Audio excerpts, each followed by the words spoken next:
महाराज जी, तो चलिए बातचीत करते, पूछते हैं उनसे कुछ क्वेश्चन है। अगर हम जात पात या करेंगे वो तो सभी करते हैं। शिक्षा मिलकर बच्चे वैसे करते हैं। दोनों हिंदू हैं, सनातन है तो हिंदू है ना।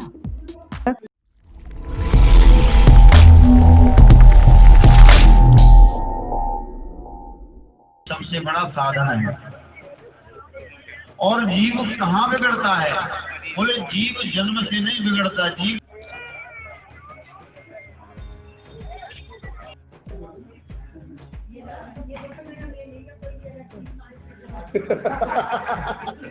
नमस्कार, मैं विजय पुनिया, आपका हमारे चैनल पर स्वागत है। और मैं बैठा हूँ जनकपुरी के अंदर, बी ब्लॉक के अंदर एक प्राचीन शिव मंदिर है जो नंगली गांव खेड़ा में माना जाता है।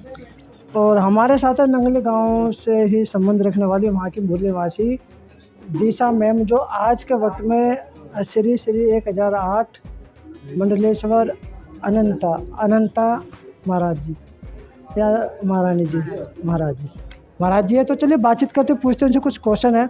मैंने सबसे पहले बता कि जो पदवी अभी आपने ली है वो क्या चीज़ होती है और उसका क्या महत्व है? देखिए, ये जो पदवी है इसमें तो ये है कि सिर्फ लोक कल्याण के लिए होता है कि हमने अपना जीते जी पिंड दान कर देते, जीते जी पिंड दान करते कि हमारा नहीं, वो पहले ही हो जाता है इसमें, इस पदवी को लेने से पहले। हाँ, कि हमारा अपने किसी सांसारिक कोई संबंध नहीं है। वैसे तो देखो, प्रभु हैं, भोलेनाथ की सृष्टि है, तो उनके बच्चे होने के कारण तो हम उनके अंश हैं, तो हमारे सब अपने हैं। लेकिन मेरा परिवार से या अपना कोई पर्सनली अपना संबंध नहीं रहता, इसलिए ये हमें छोड़ना पड़ता है। मोह माया सब छोड़ देनी पड़ती है, तभी ये पदवी मिलती है। जैसे कि मतलब आपने जो पदवी ली है वो जैसे कि मतलब शिव से रिलेटेड है या विष्णु से, ब्रह्मा से?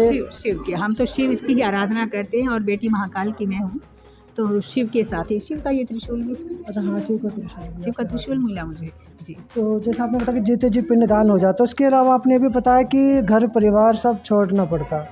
घर से कहते हैं एक होता प्रेम हर प्राणी से मेरा है, लेकिन मोह किसी से नहीं है, क्योंकि वो मोह का त्याग करना पड़ता है कि हमें ना माया से कोई मतलब है, ना हमें किसी से इतना मोह है कि हम उसके कहते हैं ना कि मैं तो उसके बगैर जी नहीं पाऊंगा। सबसे प्रेम है, लेकिन मुझे मोह किसी से नहीं है, वो हमने त्याग दिया। मतलब आज के वक्त में 140 करोड़ की जो आबादी है सब आपके बच्चों की तरह है।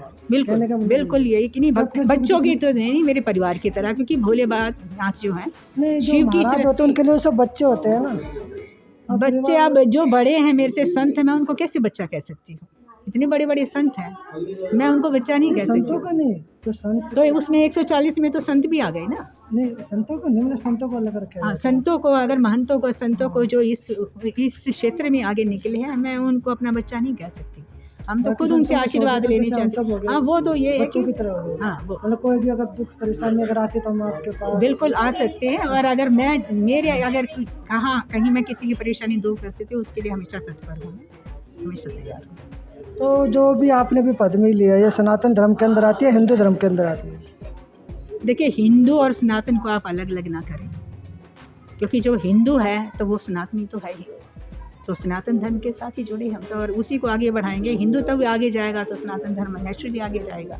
तो सनातन में जैसे कि वर्ण व्यवस्था आती है, 4 वर्ण आते हैं, जैसे ब्राह्मण, क्षत्रिय, वैश्य, शूद्र आते हैं, इन सबसे ऊपर उड़ जाते हैं। हमें, हमारे लिए कोई ऐसा वर्ण नहीं रहता कि हम किसी को जाति के नाम पे हम विभाजन करें। हम इस तरह विभाजन नहीं कर सकते। मैं उस चीज़ की नहीं कह रहा, मैं वैसे पूछ रहा हूँ जैसे 4 वर्ण व्यवस्था होती है, मतलब कि वर्ण व्यवस्था के अकॉर्डिंग जो ब्राह्मण सर्वश्रेष्ठ माना जाता है, और सनातनी के अंदर कहते हैं कि महिलाओं को जो जैसे कि मनुवाद के अंदर जो बोलते हैं, मनुस्मृति में महिलाओं का कोई स्थान नहीं होता। नहीं, क्यों नहीं स्थान है? माँ पार्वती का क्यों स्थान नहीं है? ये प्रकृति है, ये माँ पार्वती का है, तो ये प्रकृति नहीं है, तो फिर अगर आप इनको शक्ति को स्थान नहीं देते तो प्रकृति तो नष्ट हो जाएगी। तो नारी तो सबसे बड़ी शक्ति है, तो शक्ति तो मानते हैं आज के वक्त में सब नारी को सबसे बड़ी शक्ति, इसीलिए क्योंकि मतलब परिवार भी देखती है और बाहर भी देखती है, जैसे कि मतलब कि बच्चों का भी रखती है, हस्बैंड का भी रखती है, मतलब पूरे परिवार का ध्यान रखती है। और जैसे त्याग का भी प्रतीक माना जाता है। मैं एक वर्ण व्यवस्था का अकॉर्डिंग कर रही हूँ, मनुस्मृति के अंदर, जैसे आप मनुस्मृति मानते हो? नहीं वो है, लेकिन ये बताओ ना कि जब हम इस सब चीज़ों का, अगर हम जात पात या कर्म कांड जो भी हैं सबसे इनसे ऊपर उठ जाते तो हमें वर्णों का ध्यान नहीं रहता। उनसे तो ऊपर उठना पड़ेगा, तभी तो यहाँ पहुँचेंगे। अगर वर्ण और जात पात या इन चीज़ों को ही हम लेके चलते रहेंगे, कई लोग लेते हैं, कई लोगों का तो बात अलग है ना। अगर हम समान दृष्टि से सबको देखते हैं कि सभी हमारे लिए सभी समान हैं, तो हमारे लिए तो कुछ होता ही नहीं ना। अब एक शंकराचार्य जी भी बैठे धरने पे बैठे, आप उनको सपोर्ट करते हो? देखो, अगर धर्म सनातनी की सच्चे भाव से अगर सेवा है तो मैं सपोर्ट करती हूँ, और दिखावा है तो उसको मैं सपोर्ट नहीं करूँगी। नहीं, दिखावा तो कोई नहीं करता, दिखावा करने वाले भी बहुत हैं, पॉलिटिकल बहुत हैं क्योंकि लोग। 4 जो मठ है उसमें से एक मठ वो बैठे हाँ, वो मैं जानती हूँ, लेकिन ये बुद्धाचार्य जी, आप जानते हैं? मैं अगर इसमें आए तो सभी कुछ उनको तो सभी पहचानते हैं वैसे तो।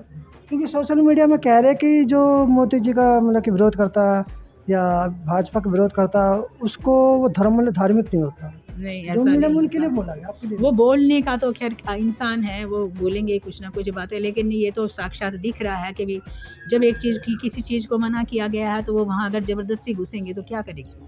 संत तो कहीं नहीं जा सकते, जब संतों के लिए भी तो कुछ ना कुछ तो लिमिट होती है ना हर संत के लिए। हाँ, अगर मैं ये सोचूं कि नहीं जी मैं महामलेश्वर बन गई अपनी पालकी लेके अगर मैं प्रयागराज में स्नान करने, तो मुझे जाने देंगे? नहीं जाने देंगे। वो संतों की भी एक मर्यादा है, मर्यादा से ऊपर नहीं जा सकता संत की।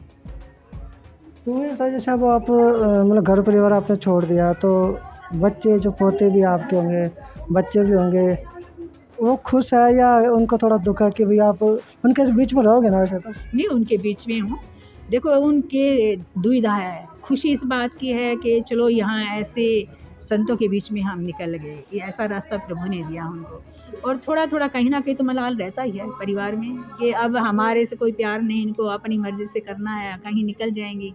नहीं, जैसा ना बड़े के नाते आपसे सलाम वसना नहीं, वो तो करेंगे, वो तो सभी करते हैं। शिक्षा मिलते बच्चे वैसे करते हैं। हाँ, बिल्कुल। अब बच्चों का ये देखो ना, अब उनकी सपोर्ट है, अगर उनकी सपोर्ट घर में नहीं होती तो मैं यहाँ निकल ही नहीं पाती। हर किसी की सपोर्ट है घर से कि हाँ आप अपना रास्ता चुनो है, तो उसमें हम आपके साथ हैं।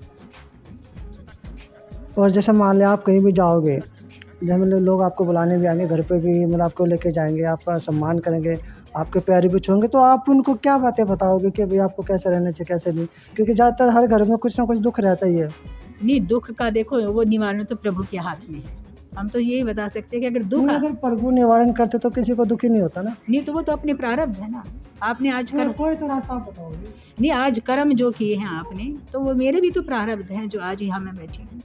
तो सबके अपने प्रारब्ध हैं, जो आप करके आई है वो आपको स्वर्ग नरक कोई देखने गया है क्या? क्योंकि मैं तो आपको बचपन से ही जानता हूँ, जितना भी मतलब जब से मैंने होश संभाला, जब मैंने आपको देखा जानता हूँ, आपका व्यवहार भी अच्छा है और मिलनसार भी आप हो और सबसे इज्जत से भी बात करते हो। तो मैं वैसे बताऊँ कि बहुत से परिवार ऐसे होते हैं जहाँ पे दुख रहा।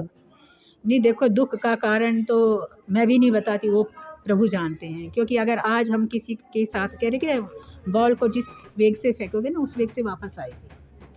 अगर आपने फेंक दी है जिस उद्देश्य से फेंकी है जैसे, तो आपके पास वापस आएंगे। आपने जैसे कर्म करे उस बॉल की तरह आपके पास आएंगे वापस वो। तो यही है, ये हमारे प्रारब्ध है। अगर दुख है, अगर दुख कह रहे हैं कि ऊपर ही हिसाब हो जाता है, मैं इस चीज़ को मानती हूँ कि स्वर्ग नरक ऊपर है कहते हैं। अगर हिसाब ऊपर ही प्रभु कर लेते तो यहाँ दुख हिसाब तो सबका धरती पे ही हो जाता है। हाँ, तो धरती पे ही होता है ना, तो वो हिसाब तो करना पड़ेगा अपने कर्मों का। दुख क्या चीज़ है? दुख क्या, तो अपने मन की भाव है। दुख अपने मन के, अगर मैं अब यहाँ मानूँ कि दुख क्या चीज़ है, तो मेरे लिए दुख जो है वो भी सुख है। वो किस लिए? क्योंकि दुख अगर प्रभु दे रहे हैं तो मेरे को हर वक्त उसकी याद आती है। और सुख क्या चीज़ है? सुख में तो ये है कि हमने संसार में घूमते रहना है, संसार में चले जाना है। संसार है हमारे लिए, तो हमने तो संसार में विचलित होना है। फिर सुख तो ये है कि परमात्मा को भूल जाएंगे। सुख में कितने याद करते हैं, आप डीजे बजाओ तो सब नाचेंगे, कोई प्रभु को याद नहीं करेगा। और सत्संग करो तो वहाँ सिर्फ राम राम होगा, प्रभु का नाम होगा। सत्य क्या चीज़ है जो सत्य की खोज करते हैं लोग? सत्य को आज तो कोई जान ही नहीं सका। सबसे बड़ी बात तो सत्य है कि जो अनंत है वही सत्य है। भगवान शिव को मानते हैं हम कि वो सत्य है, सत्यम शिवम सुंदरम, वही सत्य है। सबसे सुंदर भी वही है जो शिव है, और इसलिए हम उसके उपासक हैं, उसकी बेटी महाकाल की हूँ। आगे क्या करोगे आप? आगे जो प्रभु इच्छा सेवा करेंगे। सनातन भी तो कुछ होता होगा। मैंने समाज के लिए, देखो आपको तो पता है, अगर आप जानते ही हो तो बहुत मेहनत की है कि कि सभी प्रभु की सेवा में लगे, सभी धर्म में के साथ जुड़े। अभी भी यही उद्देश्य है कि सनातन धर्म में जितना से ज़्यादा से ज़्यादा हम प्रचार प्रसार करें और सभी को हिंदुत्व के लिए इकट्ठा करें। अलग अलग जो बिखरे पड़े ना, हिंदुत्व के लिए, सनातन के लिए। वो मैंने अभी भी बताया कि हिंदू दोनों तो एक ही है। दोनों हिंदू हैं, सनातन है तो हिंदू है ना, तो दोनों एक ही हैं। तो दोनों का जोड़ के रखें, हम सोचें कि इकट्ठा ही करें सबको। तो वो सबसे ज़्यादा महिलाएं ना टेंशन में रहती है और विचलित भी रहती है, तो उनको क्या कहना चाहोगे? नहीं अभी देखो आप, जो टेंशन में रहती थी वो मंदिर में आके नहीं रहती अब टेंशन में, तो यही मेरा घर जाने के बाद करने का नहीं होता, नहीं होता, बहुत फ़र्क है। अभी जो मेरे साथ अगर हैं इतनी बहनें, उनसे पूछो कि अब ये 2 साल से 3 साल से जुड़ी हुई, उनका देखो ना कितना परिवर्तन आया है उनके जीवन में, बहुत परिवर्तन है। जहाँ कहते हैं जैसे संग वैसा रंग चढ़ेगा, आप जहाँ बैठोगे उसका रंग आपके ऊपर चढ़ना है। तो अगर ये यहाँ प्रभु के दरबार में बैठी तो प्रभु का रंग चढ़ गया उनके। अब देखो ना सबने वस्त्र धारण कर लिए, सभी कह रहे थे हम भी ब- संत बनेंगे। इस संत तो बन ही गए, अगर उन्होंने थोड़ा सा भी कर लिया कि हमने अपने वस्त्र पहन लिए, तो संत तो शुरुआत तो हो गई ना। तो ये थे हमारे साथ श्री अनंत महाराज जी, जो कि बातें हमने उनसे की, सत्य के बारे में पूछा, हिंदू के बारे में पूछा, सनातन के बारे में पूछा, काफ़ी सवालों के सभी का जवाब दिया। लेकिन मैं अपनी तरफ से एक बात ज़रूर कहना चाहूँगा, क्योंकि जिस गांव से कि ये मूल निवासी है वहीं का भी मैं भी हूँ, लेकिन इनकी जो सोच विचार है वो काफ़ी बहुत बढ़िया विचार है, मिलनसार है, सबसे प्रेम से बात करती है, मेरे से भी करती है, मुझे बच्चा समझ के कई बार डांट भी देती है, मैंने डांटे भी खाए कि हमारे इंटरव्यू नहीं करते, ये भी सच्चाई है, मतलब व्यवहार बहुत प्यारा है, हम इस बात को मानते हैं। तो मैं भी जो पुनिया, मुझे दीजिए इजाज़त, धन्यवाद।